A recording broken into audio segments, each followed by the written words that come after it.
Sa Pilipinas nating mahal, sinabi mo na mayroong mga pagkakataon na yung mga grupo ni Marcos Jr., Florendo at Lagdameo, na mayroong pinapatakbo sa dagat na binabaril. Tama ba ako? Wow. Opo.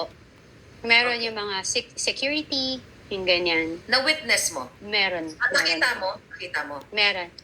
Ng dalawa mong mata nakita mo. Okay. Mhm. Naalam mo ba kung anong dahilan? Kung bakit pinatakbo ang mga kawawang security o itong mga taong ito? Nagkamali lang. Nagkamali sa... hindi ko alam kung ano yung reason. Basta't nagkamali lang. Marami akong time na na-witness na how they dinedemoralize yung mga empleyado, sasampalin, susuntukin. Marami ako, ganyan ako. May mga na-witness akong ganyan. So, Are we talking the Lagdameos and the Florendo? opo. So are we talking the no less than the assistant, Opo. the son to the Opo. president? Opo. Oh my God. Sino ang bumaril? Naalala mo kung sino? Sila ba o may mga tao? Hindi. Sila po. When you say sila, sino? Si Tony Boy. Si Anton. Siya may mga nananakit lang siya, nananampal siya, ganyan. Na-witness Gusto ko siya. Na-witness Opo. mo? Opo. Sabi ko nga, it's my word against sa kanila. Yun. So, kung na-witness mo, ano yung reaction mo as a loving mother, as a person na may concern ka sa, by just telling your story, I can tell that you are a good person by doing this. Diba? Kapag tanggol ka ng naapi, pero during that time, nakita mo, na-witness mo ang iyong ex-partner at nakita mo na nanampal yung SAP Lagdameo. Kahit naman ako ginanon din ako. Ha? Oh my So, God. basically, So na-abuse ka physically? Opo. May time pa nga na nung may pinagtatanggol lang ako, sa ano yan dating Dos Mestizos Davao. May mga tao din po doon.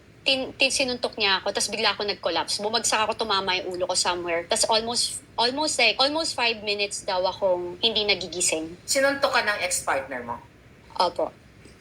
So, yung mga time na yon, so parang nag-collapse ako. From then, ayoko na. Tapos Anong kasi year bago yan? na. Kasi hindi ko siya kilala eh. Hindi ko po siya kilala eh. Ay, Natatandaan ano mo? yun? 2012 Bago pa lang po. kayo? Bago pa Opo, lang. 2011 po kasi naging kami. Okay. So, 2012 po rin. Yun. Okay. Kasi hindi ko siya, hindi ko siya kilala talaga. Kung Ano sino yung first siya. pagkatao niya? Hindi ko kilala. Kasi nung na-meet ko po siya, bagong opera siya sa lungs. Natanggalan na ho yan ng lungs. May emphysema ho yan. So, before sana ko siya na-meet, matigok may na. sakit na siya. Tapos kinikwenta niya, may stent siya sa heart. Alam mo yun, kaya nga nung nagsama kami, nakita ko meron siyang CPAP. I don't know those machine yet. Diba? Yeah. Sabi ko, bakit ka may oxygen? Ba't ka ganyan? Ayoko ng ganyan. Mamamatay ka na ba? Alam mo yung gano'n, syempre. Di ba parang, hindi ako nag-ano dito. Hindi ako nag-sign up na baka biglang may mangyari sa'yo, tapos kasalanan ko. You know what I mean? Yun. Miss Cathy, balikan ko lang yung tungkol sa may binaril. Sabi mo nung sa interview mo, hindi naman pinatamaan, pinaispantahan lang ang term doon eh. Opo, Parang pinapatakbo. Pinatakbo. So hindi naman natamaan o daptis man lang yung taong yun, yung guard na yun. Well, sa akin isa lang kasi yun. Hindi ko alam yung Isa iba. lang yung nakita mo. Hindi mo Isa nakita lang ang po. iba. Hindi ko, pero Okay. nakikita ko po yung iba kapag nasusuntok, nasasampal nasampal ng barel. Kaya nga po nung Grabe. ganun, parang, tapos one time pa pinakitaan ako ng barel na ang dami nilang barel. So sabi ko, ayoko niyan, hindi ko gusto yan. So kaya doon nag-start na, in fairness with Tony Boy, nagdala lang siya maliliit ng barel. Kasi alam niya, ayoko. Alam mo yung ganon. So, tapos sabi ko, ayokong nananakit ka, ayoko ng ganyan, or else hindi yan ako. Kasi nga, ano rin ako, yun nga, abuse po rin kasi ako. Diba, nasasaktan din ako before. So, yun. So, Miss Cathy, saang lugar nangyari yung pagpapatakbo sa guard at pinaispantahan ng barel? Sa Pearl Farm po. Pearl Farm. Kanila po kasi yun. Okay. Yeah, I Opo. know that. Sa kanila yun. Opo. Sino-sino yung mga taong nandun during that time? Maliban sa'yo? Security niya rin. Wala namang Wala iba eh. confidence Siyempre, personality. opo. Siyempre kapag gagawin niyo yun, walang tao. Siyempre sila lang, di ba? So kami, actually, nung nalaman ko, nasa room ako eh. Tapos, lumabas ako. Kasi inawat ko siya. Huwag mong gawin yan. Kasi laseng, alam mo yun, and Polvoron. everything. Opo. High na rin pala. Very, kasi, mainitin ng ulo. And, by history and like, even in Davao and all the people who knows them, kilala silang ganun. Kilala po talaga sila.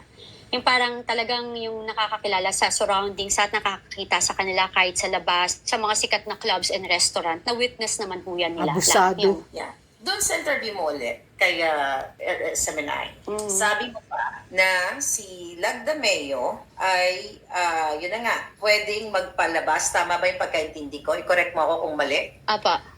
Na may mga pagkakataon na kapag sila ay may gustong harasin o kalaban na tao, nagpapalabas ng mga preso sa Davao Penal Colony. Possible po kasi po narinig ko yun sa kanila when they were talking about it.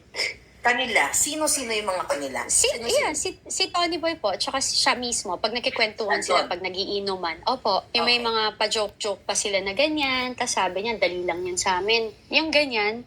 So, kaya, kayo na lang po, tingnan nyo nga, kaya nga yun yung question ko sa Philippine National Police bakit ho nyo pinababayaan? Kung talagang you're doing, tama yung ginagawa nyo, or illegal, bakit wala akong nameplate, yung mga tao? Yung mga lumusob sa Davao, di ba? Opo. Opo.